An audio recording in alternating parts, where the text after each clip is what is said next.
Yo, what's up? What's up? What's up, world? You know who it is? It's the Chocolate Boy Wonder, your guy Eric Lambkins II. Welcome to Lamb Chops. Now, go on, pull up a stool. Tonight's wisdom comes with a little extra sass with a side of fries. I'm your host, Lamb, and today we are diving deep. But first, let's talk about the thing that you do when you laying in your bed with your significant other and you trying to get it cracking, or wait, is it when you at the restaurant you just finished eating pancakes? Either way, I'm talking about tipping, right? But before we start, I gotta hit you with the word of the day. Today's word, boys and girls, persnickety. Persnickety.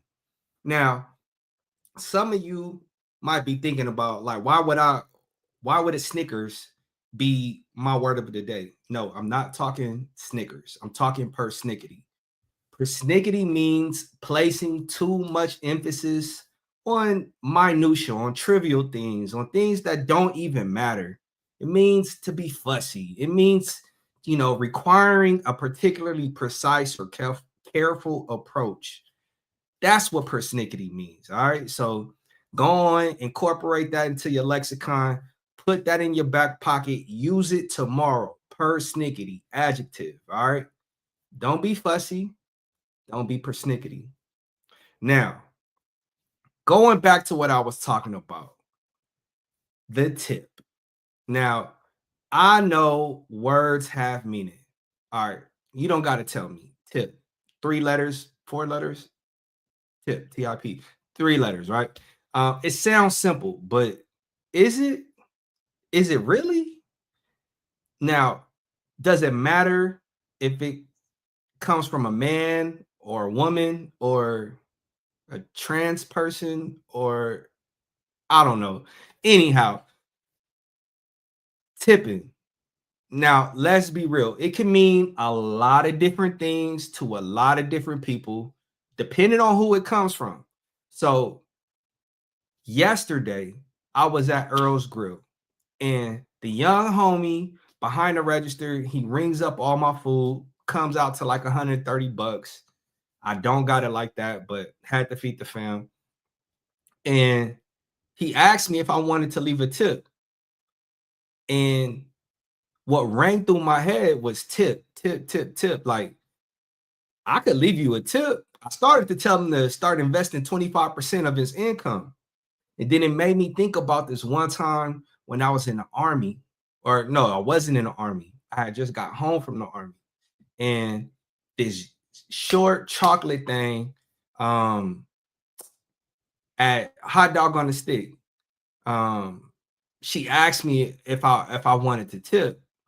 Now, me being me, I said it real slick. I said, "You talking about now or when you get off?" And yeah, she started laughing, and you already know what happened. But it made me think,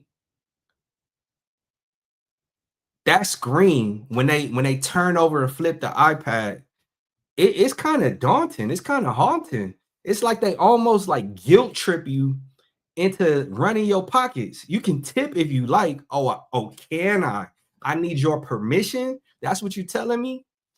How generous of you. You know, why is it that just the service industry gets tips? Why can't I tip my accountant? Why don't I tip my dentist? Why don't I tip my obstetrician, or my TV repair guy? It's just the service industry. Like, nah. If my dentist does a good job in cleaning my teeth, hey, here's an extra 20, man. I appreciate you. That root canal was nice. you know some old ancient wisdom says a worker deserves their wages, right? Pay people fairly, man, before they have to rely on my math skills. I'm sitting up here, trying to figure out what 15% is. And I graduated high school with a 1.9 GPA, man. Math is not my strong suit. So, like, why tip the barista for handing me a $7 chai tea latte with oat milk but not the dude that just fixed my leaky toilet. That doesn't make any sense to me. That plumber just saved the house. Tip him, right? Am I tripping? I want to see the tip jar next to the plunger. Select an amount. Select pay people a living wage. That's what it is, man. If you pay people a living wage, they don't got to rely on tips. That's all I got to say about that.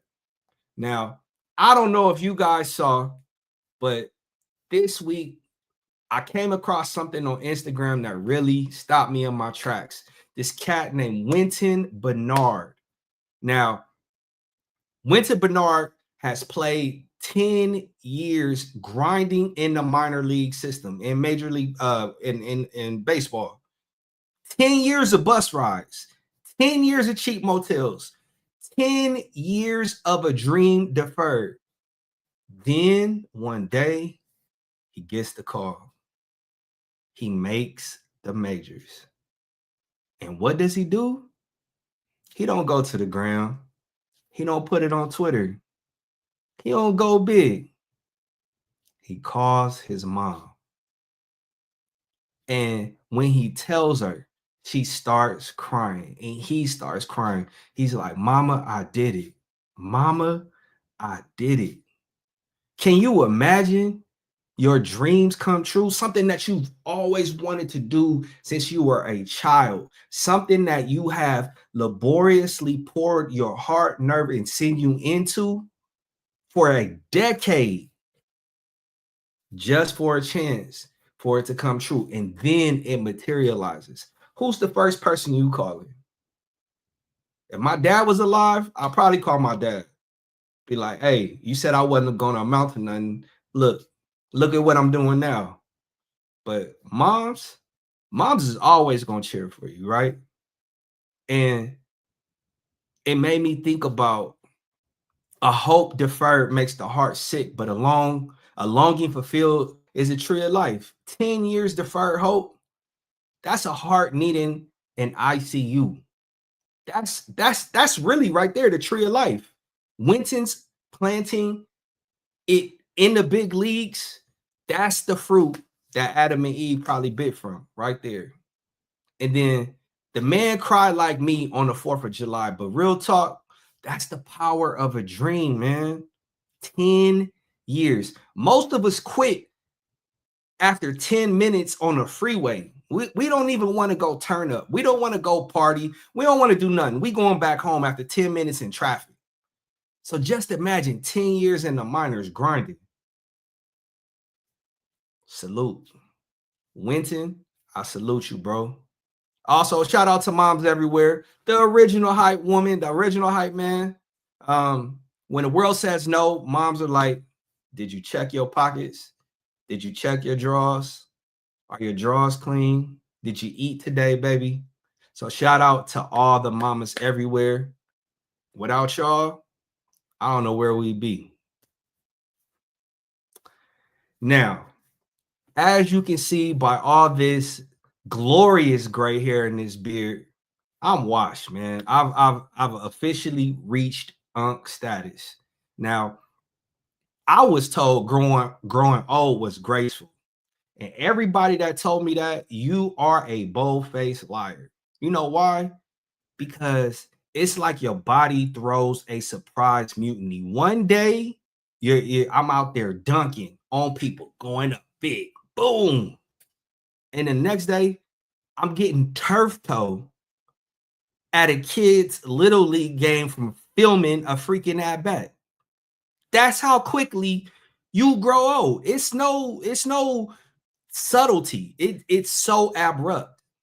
You know what I'm saying? And the glory of young men is their strength, but the gray hair is the splendor of the old. Now, Solomon clearly never woke up needing WD-40 for his knees. Couldn't have. Because you can't tell me that all these aches and pains, and I'm trying to bend down and tie my shoe, my knees pop, my hip pops, my elbows pop. You just heard it right now. Like, this is madness. Getting washed is not about gray hair. It's real sneaky. You'll be fine, then bam, All of a sudden, you sneeze wrong and you throw out your back. Suddenly, working out means remembering where you left your keys. Your mind's like, let's party. Your body's like, can we party sitting down on a heating pad? Washed. I am officially washed. Hang my jersey up in the rafters. Your boy is done. Now, I really got to talk about the Ultimate Tag Team. No, I'm not talking about the Dudley Brothers versus the Hart Foundation. I'm talking about sports and politics. Now, I was told that this is a cardinal sin when it comes to sports media, right? You got to keep politics out of sports. Okay, cool. So we ripping the national anthem out too. We tearing down military flyovers. We removing the owner's luxury box. You know what I'm saying? For lobbyist meetings. Nah, we not doing that. You know why? Because there's nothing new under the sun. Sports, power, money, protests. It's been mixing since chariot races. It ain't politics people hate. It's politics they disagree with. Cap takes a knee for justice. Outrage. Blackball. Nick Bosa wears a MAGA hat. He's a free speech hero. Now, I'm a free speech absolutist. Let them talk. Ball arenas are modern public squares. Where else are you going to get 50,000 people from different walks of life in one spot? The DMV? Please. Sports is where identities clash. Pretending otherwise is like pretending nacho cheese is real food. See, we got to set the scene. 776 BC Olympia. Athletes competed butt naked. Dudes, politicians, they wore ambition. The Olympic truce wasn't about fairness, it was geopolitics. The warring states paused killing so that the Spartans could wrestle the Athenians. Sport was never just sports. It's always been propaganda, diplomacy, and a flex of imperial muscle. Imagine pausing a war so dudes could oil up and sprint. Balls flapping, pews just waving in the wind. That's like Putin and Zelensky settling things with a pickleball match. But then you got to fast forward to 1936, Berlin Olympics. The Third Reich was in full swing. Hitler's mega propaganda party. Who comes in?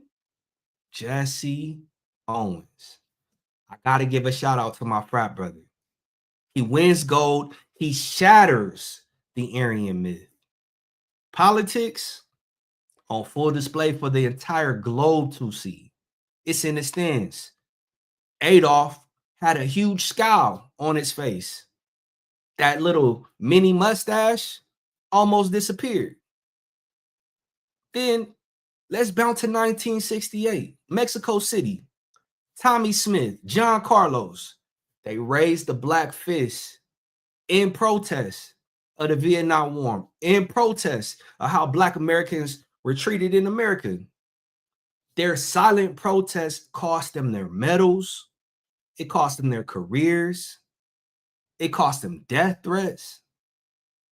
There's a time to win races and a time to speak truth. And Smith and Carlos didn't just raise fists. They dropped a Molotov cocktail on conscience.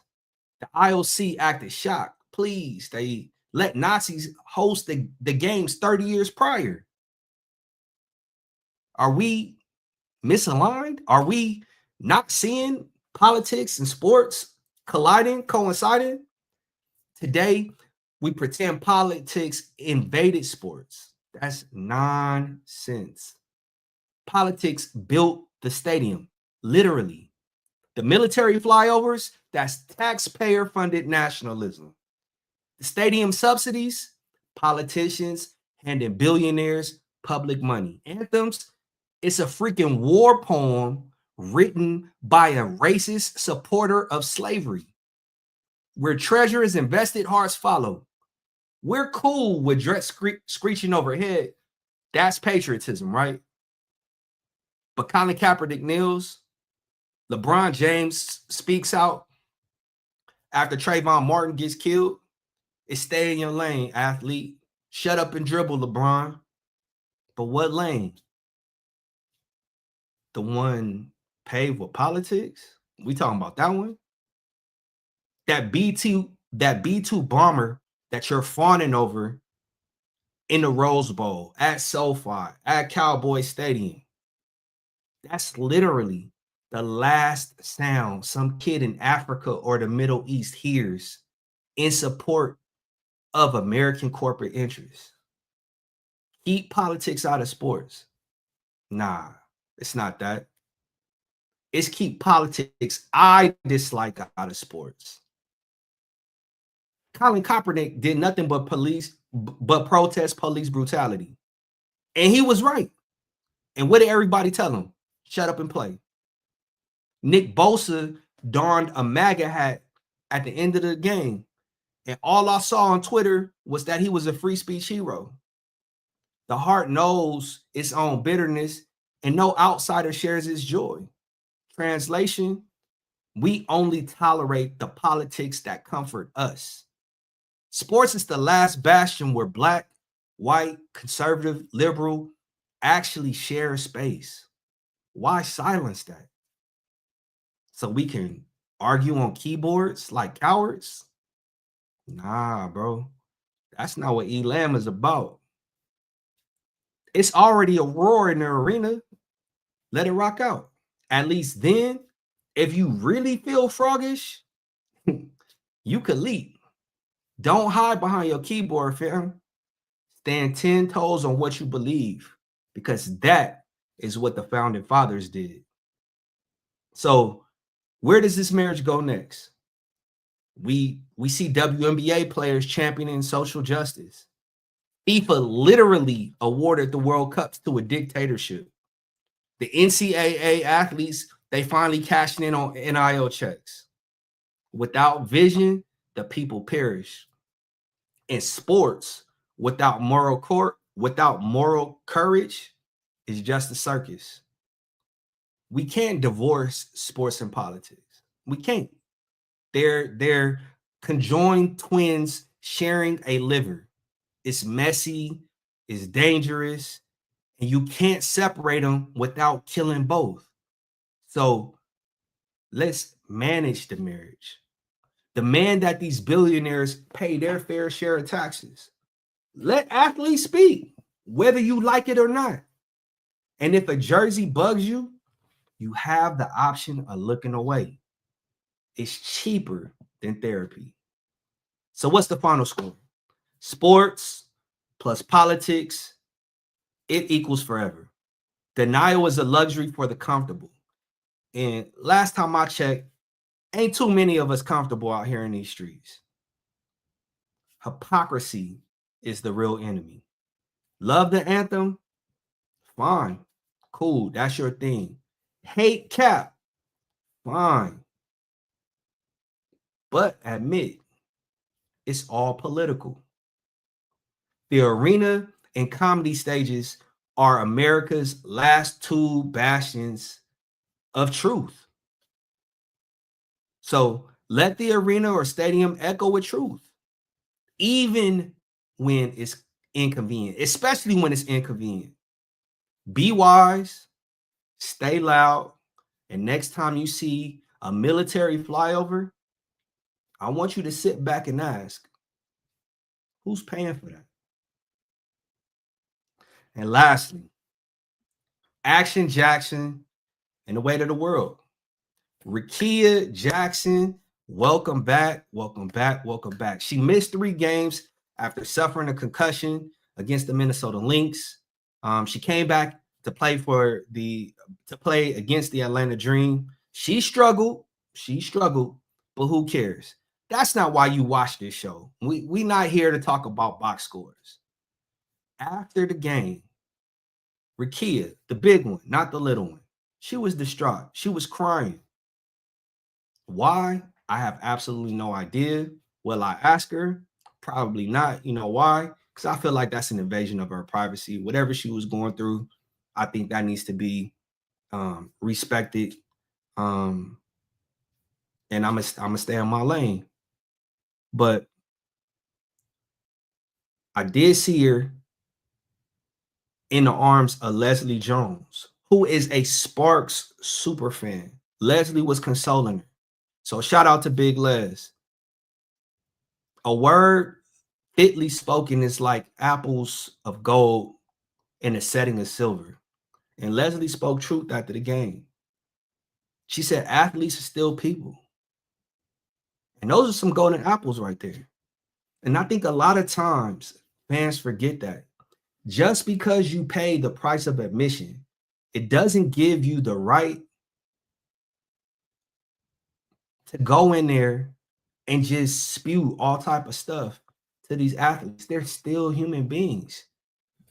How I really want to do like a skit, a segment to where people who are on Twitter and Instagram berating athletes, we go to their place of work and we just bring a crowd of people, just random people, and we yell at them for stapling wrong or stumbling over a word on the phone or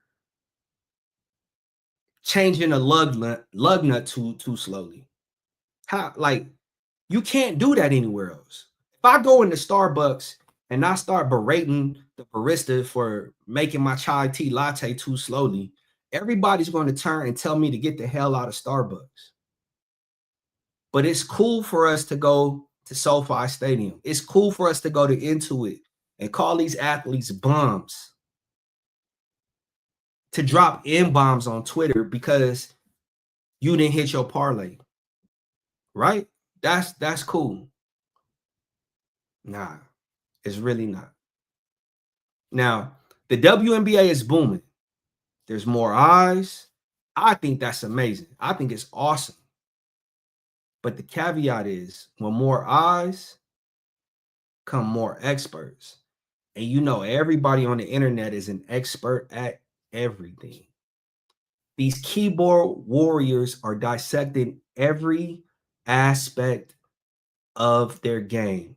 Any missed shot, they're dissecting it like they're Martin Scorsese. Now, Rakia is human. She cares. She cares about her craft. She wants to be great, and she struggled after being injured. That's not easy to come back from. And that's realer than any hot take. We forget the human under the jersey. Leslie Jones, in my book, a national treasure. She's giving hugs and perspective like Oprah with the funnier side. So, what did we learn today? Tip with intention, or better yet, demand fair pay. Persevere like Winton, because dreams often take time and sometimes a little pep talk from mom. Aging hits like a truck full of bricks. Invest in heating pads and a little bit of being gay. Sports and politics are tangled like last year's hair. Better yet, they're kind of like my locks. And lastly, athletes are human. Treat them like it. Shout out to Rakia Jackson. Be kind, be wise, laugh loud. Question the iPad tip screen. I'm out. Elam, Lamb's Chop. Peace.